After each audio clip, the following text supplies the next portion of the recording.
today we're looking at people who build their own homes or maintain their own homes. That's Billy the dog having a sneeze. Hey Billy. The other day I had to go to the doctor because when I get really stressed I get eczema. So I was in the doctor's surgery the other day and I read a magazine. It came from America and it had 10 tips for aging successfully. And number one tip was the fear of being a bag lady or a homeless man is not an irrational fear. And it is so important that people prepare a secure and safe home for their old age. So in today's program, you're going to look at two people who are quite amazing and so creative in how they build their own home very cheaply. Now, we've all been very stressed over the last 10 years, and I said to someone, why is everything so stressful? Not only have we had to cope with all these issues in our personal lives, but we've also, so many things on the global scale have happened in the last 10 years, let alone in the last 5 years. In the last 5 years, 6 years, we've had the millennium clock over, the fear of the millennium bug, we had September 11, we've had wars, we've had, dreadful stuff. I said to someone, why is everything so stressful? I don't remember things being quite as bad as this. And they said, Jan, but don't you realise, historically speaking, that the last 5 years of a century are full of turmoil, as are the first 5 years of a new century. If you go back through history and have a look, there's wars, there's plagues, there's economic collapses, and it's just normal, Jan, don't worry about it. And then I thought to myself, well, hang on, we didn't just do a century, we've just done a millennium. We've just done this huge millennium. And then someone else said to me, but Jan, don't you realise we've also done the age of Pisces, which is a cycle of 2,600 years. So we are now in the early years of the age of Aquarius. So no wonder we've all been a bit stressed. Now this is a photo of the water tank that I house sat in November 2003. And Irene Pearce is the woman's name. She built this home from the disused water tower in the Adelaide, one of the disused water towers in the Adelaide Hills. Quite an extraordinary, amazing woman. And the reason she built the tank house was that she'd reached middle age and she had a string of tragedies in her life. And building the tank home was also really good therapy for her, also providing a home in her old age. Here's another photograph that I took when I was over there. This main part down here is the original 50,000 gallon tank, and what she did, she got 5,000 gallon tanks, I think, and she put them on top. And underneath this 5,000 gallon tank, there's another tank underneath, and that is actually her second bedroom. So it's very creative and very clever. Actually, over the years, I've archived quite a few people who've built their own home. They're people in circumstances where they can't access a big mortgage, or they don't want to access a big mortgage. So their advice is buy a block of land that you can afford and somewhere that you would like to live. And the two people that you're going to watch today, their homes are basically built from recycled material. So I hope you enjoy the program.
show you the project that I'm working on at the moment, which, to sum up in a word, colossal might be quite good. You'll soon see what I mean. Follow me.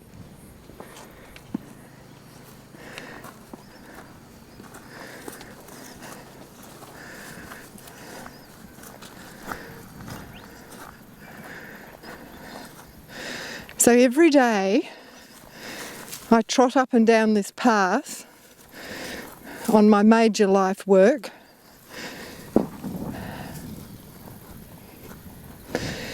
which is going to be my home. I've always lived in rented houses. I raised all my kids in rented houses. But now that the kids are all gone, I only have to build a house for one instead of 1 plus 6, plus the odd husband or two.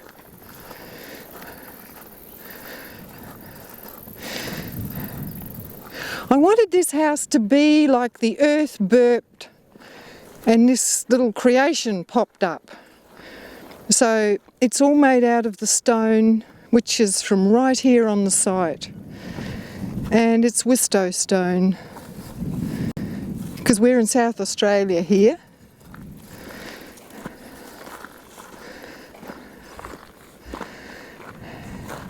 Would you care to come in the front door?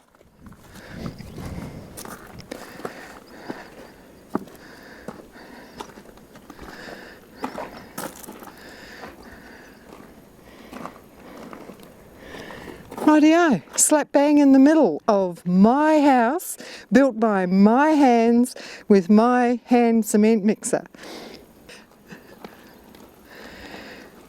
I'm using 4 lots of double glass doors here in these big spaces. And for bushfire protection, they'll have shutters that shut on the outside, and that will also act as insulation in the winter. This direction here, the southwest, is where the cool winds come in summer after you've had a bloody hot day. So in theory they're supposed to shoot through that window. Up here is the first bit that I've actually finished. So this is the culmination of 2 years' work. Being a one-woman band over 60, I've kind of had to pace myself. And I've got a hand cement mixer, so I've tried to do a mix a day. Quite often it felt like running on the spot, but now that I've actually got a bit finished, ready for the roof to start getting happening, it's like that you know a dream is actually going to come true. So I'm hoping to get these walls finished by the time I'm 62. So that gives me about 2 months to go. A lot of houses in South Australia are built of stone, the schist and also bluestone. It wasn't so endowed with timber as a lot of other places in Australia. And I also think that probably things like a lot of people coming from Cornwall, for instance, who were used to building stone houses, just adapted, went on with their stone building and just used the South Australian stone. I'm also an artist, and I really think this is going to be beautiful. For a while I wasn't sure because before I started actually doing the stonework, I couldn't really imagine what it would look like. But now I'm sure, and I've got the idea in my head. I want it to be strong, a minimalist. It's a hexagon, it's got 6 sides. I thought about having a round house, but I thought I want flat walls to hang paintings on, so I adapted the round shape to the hexagon shape. And a hexagon is also a wonderful core cell. You can build off on any other side if you want to expand. So I don't know whether or not I'll ever do that. Who knows what life's got round the corner. Now you have to come and see my cement mixer, my pride and joy. This is my friend.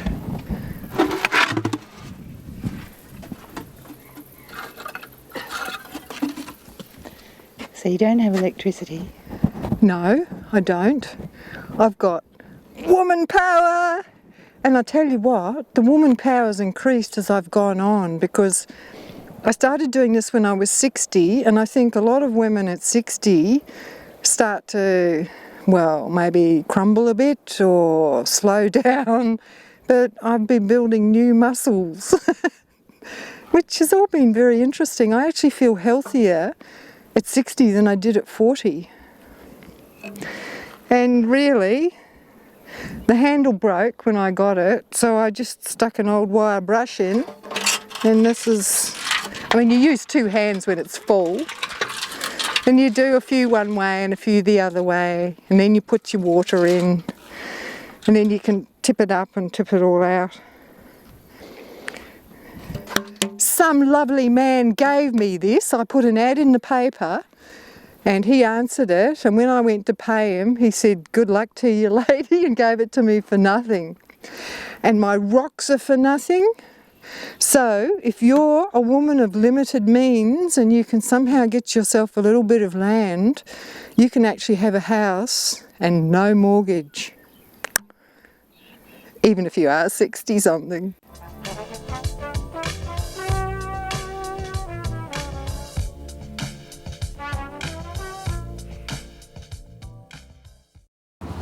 This way. So your house is not ordinary in any way. When the doorknob says pull, you push. That's right. Irene, do you have any photographs of the story of the building of your tank house? Absolutely.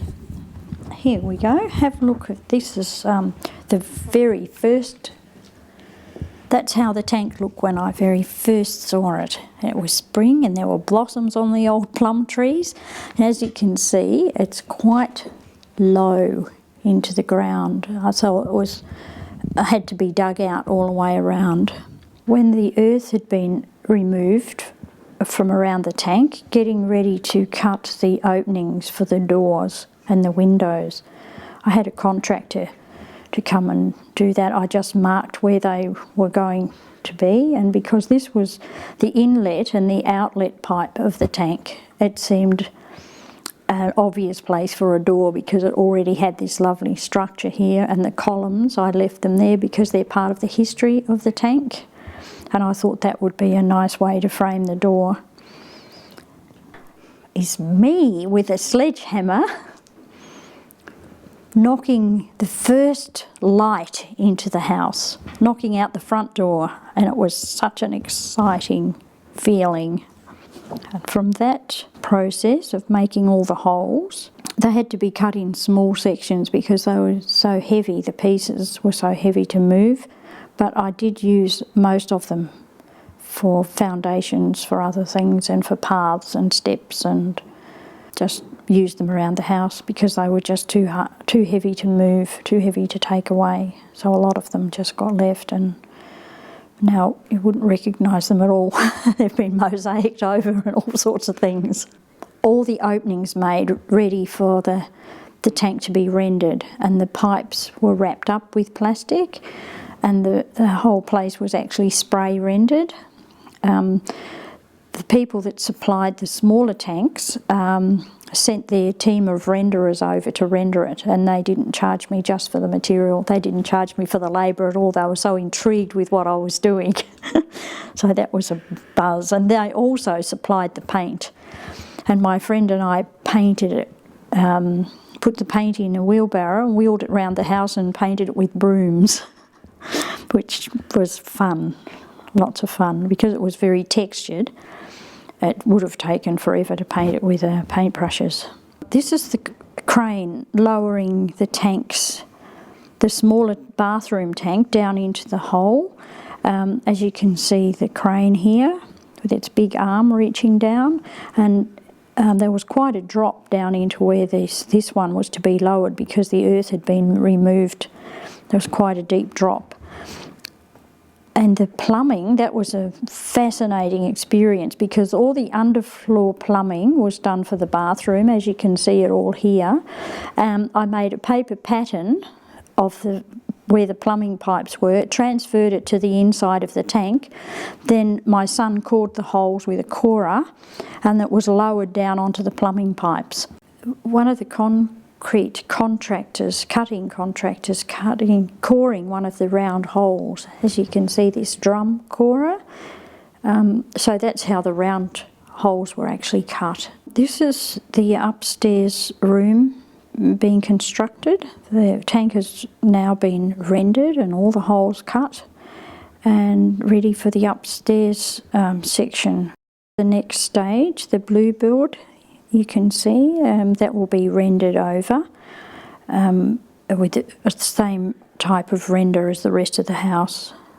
And up here we have the finial that holds up the roof upstairs. This actually gives you an idea of the size of the finial. It's laminated cedar. It's quite large. So it actually, part of the small section at the bottom is actually inside the room, and it has a metal collar with spokes coming off that the beams are all attached to, and the long section here actually sticks right up outside the roof. And it's very pointy at the top so the birds don't sit on it and poo all over it. And this is how it's actually attached. It's actually a functional finial. A lot of finials on modern homes are decorative, but this is actually a functional finial that actually holds up the roof. This is my home, Jan.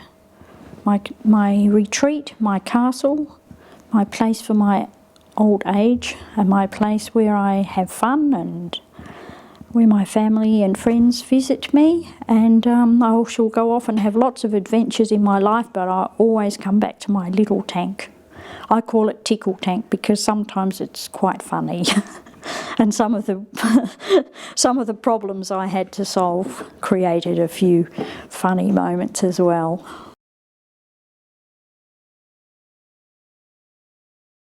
We're out here on top of the world, looking down at the view. That's a little studio over there, and the rose arbour is a third of a tank that's been chopped off. So there's tanks everywhere. My personal private space. Yes, this is right on the very top of the house. So here we're going into the bathroom. Wonderful acoustics if you sing in the shower. It's got a very nautical feel. I just love the sea. And it seems the right sort of place to have all my little bits and pieces that I gather from the beach. And down there, on the water level, I have a mermaid that tickles my toes when I have a shower. It's very chilly in the Adelaide Hills in the winter, and the house stays quite warm, very cool in the summer, and in the winter I heat it with this stove, wood stove, which is reasonably efficient. It's a recycled stove that I found in a junkyard, and it was covered in bird droppings. I'm sure they didn't realise it was such a good little stove, but it does the job really well. Now, here we're going up to the mezzanine, and these steps here were the original steps that were outside the tank, and I just put some timber. My father cut this red gum timber 40 years ago, and I had some planks for bookshelves, and I cut them up and had a friend help me put them on the steps. But this was actually the original steps that went up the side of the tank to the inspection opening at the top. Well, because the tank is so big, the walls actually aren't round at all. There's flat area. It's quite deceiving. It's an interesting optical illusion. Totally recycled kitchen. I had $30 worth of timber that did a lot of work around here, including as one of the ceilings. The original floor was in perfect condition, but the council wanted me to have a floor that actually had a damp course in, which is quite funny really, seeing it held 50,000 gallons of water for so many years. If a minute termite has a brain big enough to work out the principles of passive solar energy, creating a home for its community, I think humans should be able to do it. Come on, what's wrong with everybody?